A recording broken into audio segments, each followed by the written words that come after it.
Hi guys, welcome back to another exciting video. Today we're going to be checking out this video from Ryan Shirley. It's titled Top 10 Places to Visit in Croatia, a travel guide. So if you're in Croatia, thinking of places to visit, or you're planning to visit Croatia and you're thinking of, oh, where should I go to, this is the video for you, okay? Before we dive into this interesting video, my name is Oge. Welcome to the channel. If it's the first time, we're so happy to have you here. Do well to like, share, subscribe, turn on post notification bell.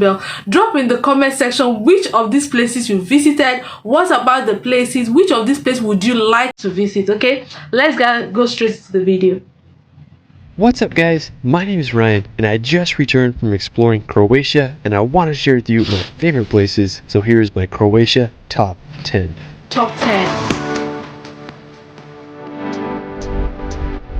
After visiting Croatia, it quickly became one of my all-time favorite European countries. From the endless wonders of the Dalmatian coast to countless medieval towns, Croatia is waiting to be experienced. Let's start this video off at Dubrovnik. I think this is the most famous city in all of Croatia, and with reason. Located in the southernmost part of Croatia, Dubrovnik is this incredible medieval city built right on the Adriatic Sea. The history of Dubrovnik is fascinating. It was founded in the 7th century and was originally called Ragusa. During medieval times, Dubrovnik prospered thanks to maritime trade and reached its peak around the 16th century. One of my favorite things that I did during my time in Dubrovnik was walking on top of the city walls. It cost about 35 euros, which was a little expensive, but 100% worth it. You're able to loop the entire city and experience Dubrovnik from a new perspective. It's a 2-kilometer walk, and it took me about an hour and a half to do it. One of my favorite places on the walls was the Menseta Tower. It's this 14th century fortress that offers the highest vantage point of the city. While I was just walking along the walls of Dubrovnik, I noticed some places to relax on the water, so I had to go check them out. I found this beach area and there was a party down there. Everyone was just chilling or jumping into the water off the cliffs.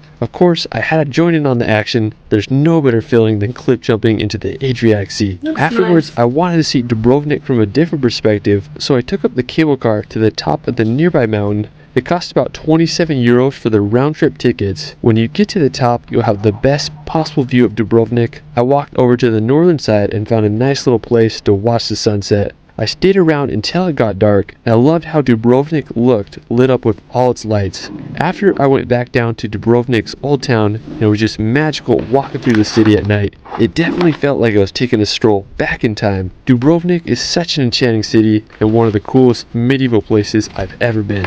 Afterwards, we're going to head up north along the coast to visit Korčula. Now located about a 2 hours drive from Dubrovnik, Korčula is the second most populous island in the Adriatic Sea, and to reach it you can take a ferry from the nearby town of Orebic.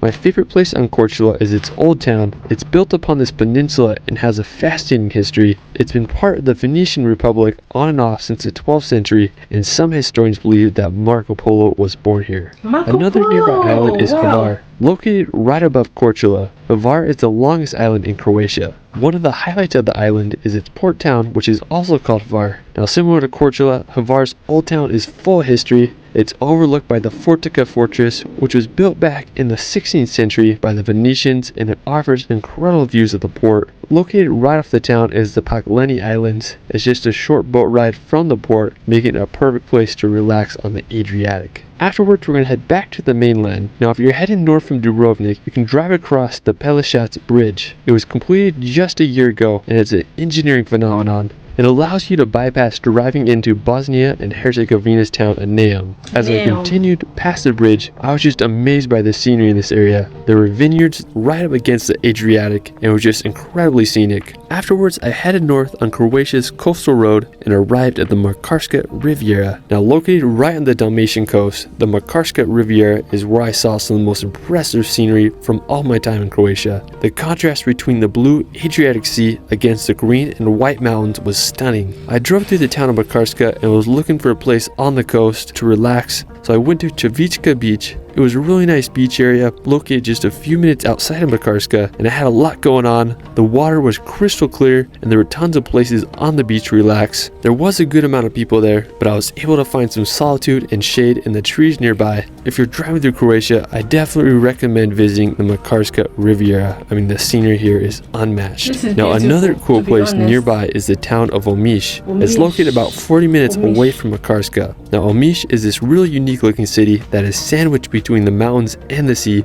and then it has this river that runs through it as it empties into the Adriatic. The crowning feature of Omiš is the Starigrad Fortress. It was built in the 15th century and is placed high on the mountains that overlook the town. It can be reached by several hiking routes and takes about an hour to do. If you're in Omiš, the fortress is definitely worth the hike. Afterwards, we're going to visit the village of Primošten. Now located about an hour from Split, Primošten is this peninsula with a little village built on it. It was originally an island protected with medieval walls and towers, but it was connected to the mainland with a causeway around the 16th century. While I was here, I really enjoyed walking through the old town's gate and exploring the village. There's a nice little square, and then I walked up to the St. George's Church, which was built in the 1500s on the peninsula's highest point. There's also a ton of beaches around Primošten's old town. I enjoyed just chilling on them while enjoying the water and views of Primošten. I mean, definitely a charming little area worth checking out. Now, if you keep driving up the coast on your way to Zadar, you'll come across the Galishnak Island. It's this extremely unique island that's shaped like a heart, and the scenery around it is absolutely beautiful. Afterwards, we're going to head into Croatia's interior to visit the Plitvica Lakes National Park. Located about 2 hours drive from Zadar, Plitvica Lakes is one of the most famous places in all of Croatia. I remember seeing pictures of this place years ago, and I've been wanting to see them in person ever since. The area is renowned for its crystal clear terrace lakes that are connected by beautiful waterfalls. I was here during the high season and it cost about 40 euros for me to get in, which I thought was a little expensive, but during other times of the year it's cheaper. After I entered the park, I went down to the boats at entrance 2 and crossed the lake. I started walking on the wooden pathways that go over the water and through the forest, and it was incredibly beautiful. I mean, I couldn't believe the clarity and color of the water. It was so clear and turquoise. I kept walking until I made it to some waterfalls. They were so unique and you can get up close to them on the walkway. I mean, it would be amazing if you could swim here, but unfortunately it's not allowed in the park. I will say Plitvica was extremely crowded when I went, so if you do come, I recommend visiting right when it opens or coming during the off season. One thing I definitely recommend doing while you're there is going to the Veliki Slap waterfall. It's best accessed from entrance 1. I didn't know about it when I went, and that's definitely a regret of mine for not seeing. Afterwards, we're going to head back to Croatia's coast to visit the island of Pag. Famous for its incredible beaches and moonlight landscapes, Pag is one of the largest and most beautiful islands in Croatia. To get to Pag, you can drive over the Paški Bridge, which connects Pag to the mainland. Now, compared to other islands in Croatia, Pag is very barren and reminds me of a Greek island like Crete or Santorini. While I was on Pag, I was looking for beaches to visit, and I decided to check out the Beretnica Beach. It's this beautiful area only accessed by hiking into or taking a boat, and it had these 3 unique boulders in the water that kind of reminded me of a mini Kalagolarice. Now, to get to the beach, I walked on this lunar-like landscape, and it took me about 30 minutes to get there. When I arrived, I was blown away by the scenery. There were barren cliffs contrasted with the blue waters of the Adriatic. I spent some time swimming around the boulders, and I just had a great time chilling here until the sunset. If you want to visit one of Croatia's most unique islands, you gotta give Pag a visit. Afterwards, we are going near the top of Croatia to visit the medieval port of Rovinj. Now, located on the Istrian Peninsula on Croatia's western coast, Rovinj is one of the most beautiful medieval fishing towns I've ever seen. The history of Rovinj is fascinating. From 1283 to 1797, Rovinj was governed by the Republic of Venice. After the fall of Venice, it became part of the Austrian Empire until World War I, and from 1918 to 1947, it was part of the Kingdom of Italy, but today it belongs to Croatia and is one of its most beautiful cities. When you walk the streets, you'll feel like you're in Italy due to its Italian influence. One of the most beautiful features of the city is the Church of St. Euphemia. It's perfectly perched on the hill on the highest part of the town. It was completed in 1680 and stands over 60 meters tall. I mean, Rovinj is such a special place I hope you all can experience. For our final destination, we're going to visit the island of Dugi Otok. Now to reach Dugi Otok, I took a 2-hour ferry from Zadar to the small village of Rubin. Now this island is very long, so you definitely want a car to get around. I first went to Veli Rat, which is the very northernmost point on the island. It has this really scenic lighthouse that is supposedly the tallest lighthouse in the Adriatic Sea. The lighthouse keeper might even let you climb to the top for a small fee. Now afterwards I went to the southern part to visit the Telashchitsa Nature Park.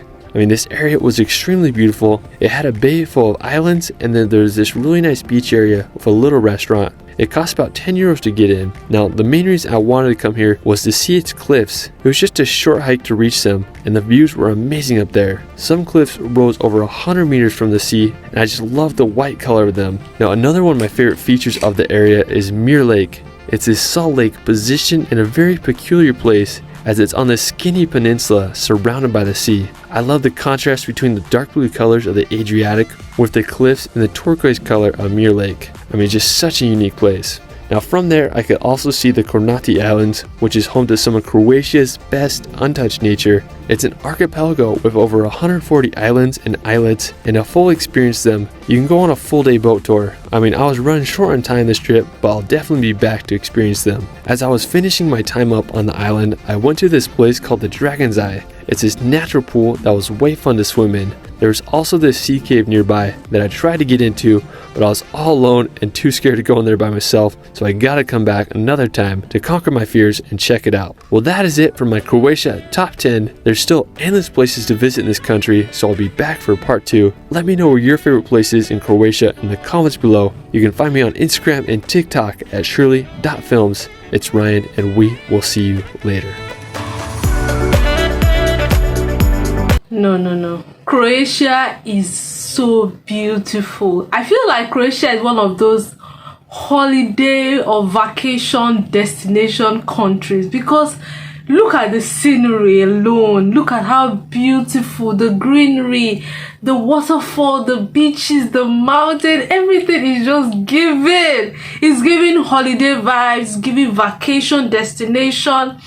There's so many things to do, to be honest, and it is so relaxing. Well, watching from my view, it looks so relaxed. It doesn't look like anybody works in that country. It looks like that country is just for enjoyment and relaxation. Like, it is so beautiful. I love the waterfalls, I love the islands, I love the mountains, the lakes, the mainland, everything. See, everything. I feel like one of the iconic places for me that I could relate to, I think it's called Kochula.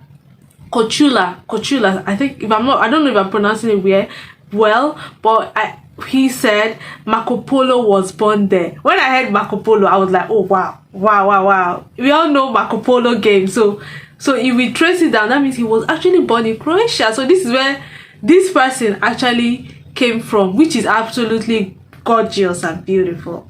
You know, in this same Kochula, they have lots of mountains, islands, the beaches. We could even see him jumping from the cliff of a mountain into, oh my gosh, that is so, oh my gosh. So that's absolutely nice. He talked about he talked about Pag Island. He talked about how it's the largest and most beautiful island in Croatia. You guys saw that island, that Pag Island. Oh, absolutely beautiful. So let me know if you guys have visited any of this town, any of these places in Croatia.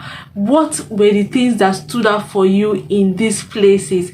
Because from what he was saying, you know, this place is absolutely beautiful. Okay, he also mentioned Rovini. Rovini is like the biggest fishing town in that area, or in Croatia, I'm not sure, but he talked about the fishing town and we saw how beautiful it is. I really want to know more about Croatia, so I'll definitely be diving more into, you know, the people of Croatia, their history, independence, you know, those interesting things about Croatia, just like we've been doing for the Dutch people. Because I love the country. It looks very beautiful. It's a place that I would easily go, probably for just for tourism, you know, just to go see the beautiful wonders of the world.